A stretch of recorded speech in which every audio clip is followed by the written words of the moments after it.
अयोध्या भारत के सनातन धर्म की एक आधार भूमि है। सप्तपुरियों में प्रथम पुरी है। सनातन काल से ही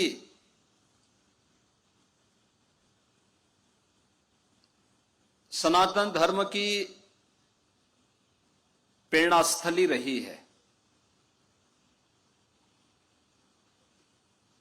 भगवान ऋषभदेव से चली परंपरा, जिसे भगवान मनु ने न केवल पूरी पृथ्वी में मनुष्यों के रहने की व्यवस्था का संचालन कैसे होना चाहिए, जिसे आप मानव धर्म कह सकते हैं, उसकी शुरुआती भूमि यही अयोध्या है। और इसी अयोध्या में सूर्यवंश की परंपरा में श्री हरि विष्णु के एक अवतार के रूप में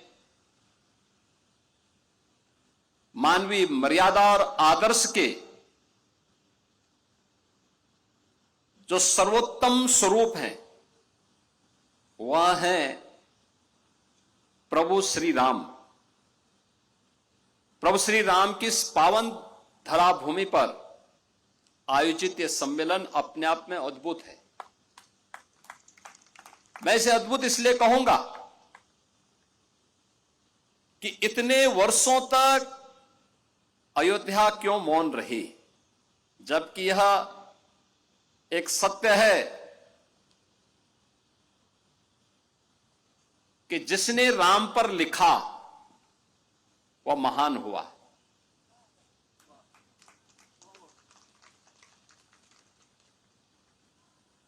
महर्षि नारद ने भी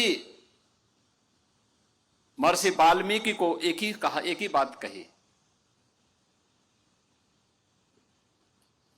जब वाल्मीकि के मुंह पर एक छंद फूट रहा था तो उन्होंने कहा, मैं किसको समर्पित करूं? तो नारद जी ने उन्हें प्रेरणा दी कि इस धरती पर लिखने के लिए कोई एक महामानव है जो ईश्वरीय सत्ता का संचालन कर रहा है, वह केवल राम है। राम पर लिखोगे तो लेखनी धन्य हो जाएगी और महानता को प्राप्त करेगी। व्यावहारिक संस्कृति का दुनिया का पहला महाकाव्य रामायण बन गई। और याद करिए, वह आधार भूमि बनती है साहित्य की। हम वैदिक संस्कृत से व्यावहारिक संस्कृत में आ गए।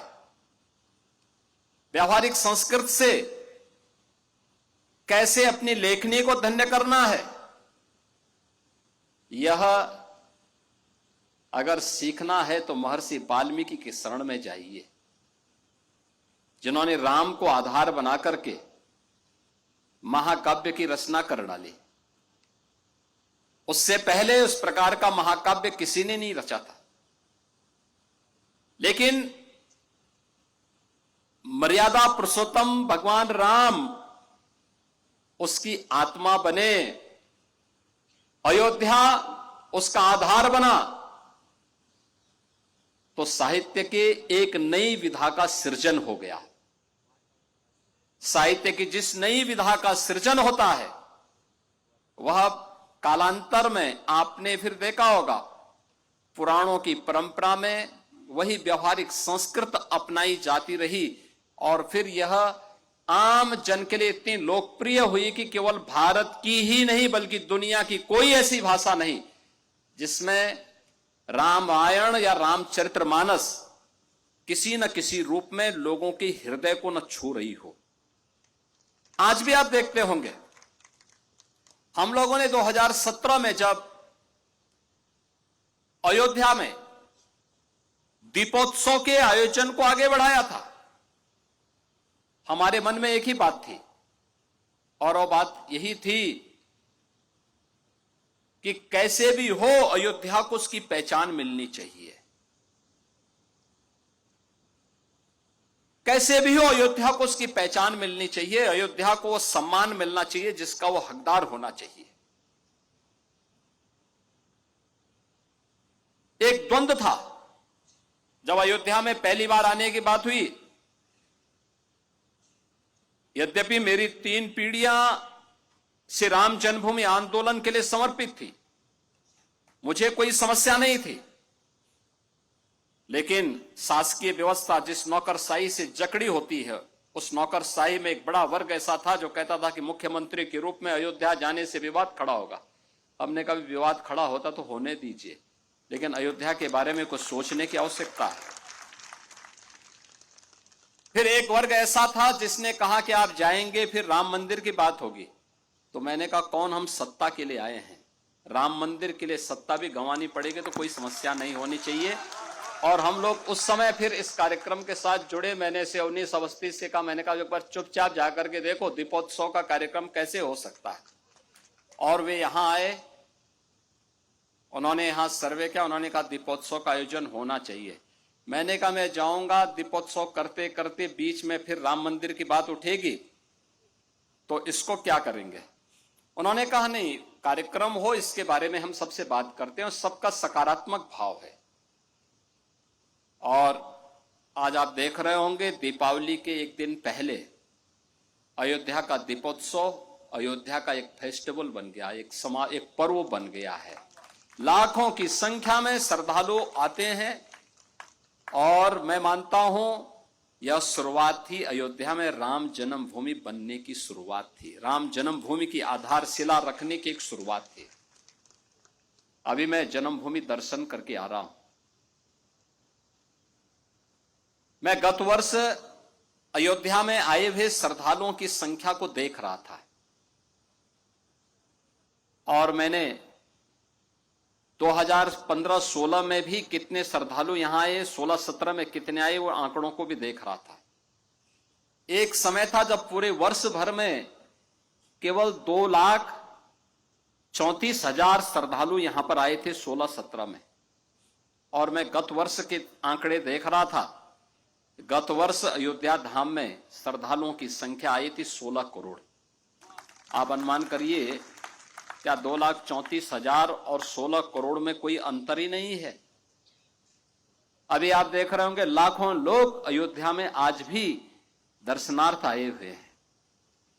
लोग चाहते थे, लेकिन लीडरशिप का अभाव था, लोग उसको आगे नहीं बढ़ने देना चाहते थे, सही जानकारी और सही तथ्यों को सामने नहीं आने देना चाहते थे। लेकिन हम सब आभारी हैं प्रधानमंत्री मोदी जी के, जिन्होंने विरासत और विकास को एक साथ जोड़ करके भारत की परंपरा को उस गौरव के साथ आगे बढ़ने के लिए प्रेरित किया। और मुझे लगता है कि आज के दिन पर वह लेखनी का आधार बनना चाहिए, क्योंकि जो लेखनी आज होगी वह आने वाली पीढ़ी के लिए एक धरोहर बनेगी, आने वाली पीढ़ी के लिए एक प्रेरणा बनेगी।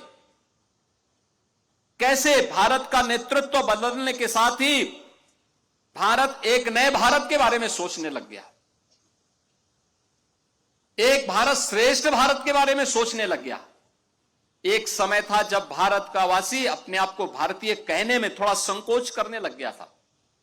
उत्तर प्रदेश का वासी अपनी पहचान को छुपाता था। ज्यादा समय नहीं, 1 दशक पहले की स्थिति थी, और आज क्या परिवर्तन आया है। जो नहीं भी होगा उत्तर प्रदेश का, वो भी कहता मैं भी उत्तर प्रदेश का हूं। जो नहीं भी होगा भारत का, वह कहेगा कि मैं भारतीय हूं। और मैं सच कहूं, दुनिया में यह स्थिति है। मुझे एक बार यूरोप में जाने का अवसर प्राप्त हुआ था। मैं ऐसे ही निकला घूमने के लिए, एक टैक्सी पकड़ी। मैंने उससे पूछा, मैंने कहा भाई मुझे टैक्सी वाला भारत ऐसा लग रहा था जैसे भारतीय हो। तो मैंने उससे पूछा कहां के रहने वाले हो। उसने कहा पंजाब के। फिर मैंने कहा पंजाब कहां से, और थोड़ा ठिठका। मैंने कहा पंजाब का बोल रहा है, कोई बोल अमृतसर का बोलेगा, लुधियाना का बोलेगा, या किसी पंजाब के किसी कस्बे का बोल लेगा। मैंने कहा क्यों, पंजाब से चुप क्यों गए? कहा साहब पाकिस्तान का रहने वाला हूं, पाकिस्तान वाले पंजाब से। तो मैंने कहा तुमने इंडिया क्यों कहा, तुमने भारतीय क्यों कहा?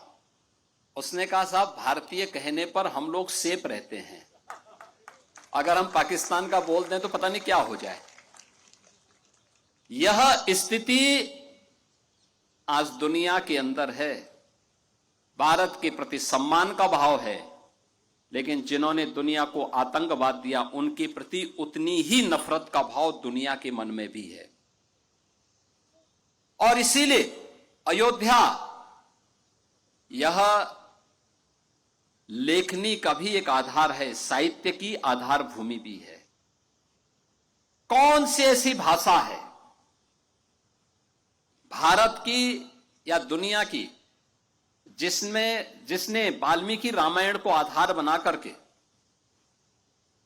वहां की शैली में रामायण रचा हो? दीपोत्सव के अवसर पर जब दुनिया के तमाम देशों की रामलीलाएं यहां आती है, आप देखते होंगे, भले ही उनकी लोकल कला के अनुरूप उन्होंने उस मंचन को किया हो, लेकिन भाव सबका एक है, और वह वही है जो हमारे यहां की रामलीला, जिसकी शुरुआत संत तुलसीदास जी ने मध्यकाल में की थी, जिसकी आधारशिला त्रेता में ही महर्षि वाल्मीकि ने रख दी थी, उसी को आधार, वही आधार बनकर के आगे बढ़ी। और लेखनी की शैली क्या हो यह लेखक पे निर्भर करता है, लेकिन आधार क्या हो यह तो रामचरितमानस को लिखते समय तुलसीदास जी को भगवान शिव की प्रेरणा और हनुमान जी की प्रेरणा से प्राप्त हो गई थी कि लोकल भाषा में रचो, भगवान राम की भाषा में रचो, तो ये और भी ख्याति प्राप्त हो गई। और रामचरितमानस को उन्होंने अवधि में ही रिश्तस डाला। कौन ऐसा परिवार है उत्तर भारत का जिसमें रामचरितमानस में सुंदरकांड का पाठ उसके घर में न होता हो? कोई भी मांगलिक कार्यक्रम होता है, लोग अपने घर में सुंदरकांड का पाठ करते हैं, लोग अपने घर में अखंड रामायण का पाठ करना प्रारंभ कर देते हैं। हर सनातन धर्मावलंबी इसके पीछे जाता है। और इसीलिए अयोध्या में